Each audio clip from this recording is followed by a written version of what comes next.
أقبل تعال. gën na mbir bu ko ñu bari dee defandoo. te xam nga njàng mi léegi ñu baree koy def. bu jëkk xale dawul jàng. mag ñi rek ñoo daan jàng. loo xam ne da nga koy def rek di woy nii xam nga woy. ñi nga xam ne ay woykat lañ leen tuddee. ñoom dañuy woy seen duñ ci yëg yàlla. waaye comme yow li ngay def. bu fekkee def nga ko ni nga ko war a def da ngay yëg yàlla. kon wërta yemoo ko wërta yem ak lële.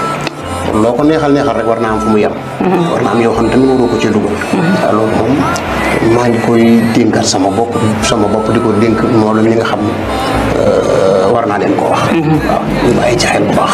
xam nga maa ngi doon dégg ci génn kilifa bu mag doon ko wax ay jamono mu ni succès ak xaalis day dofloo borom bopp bu ndaw.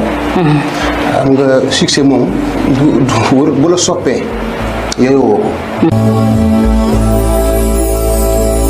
فيك الحب زاد عم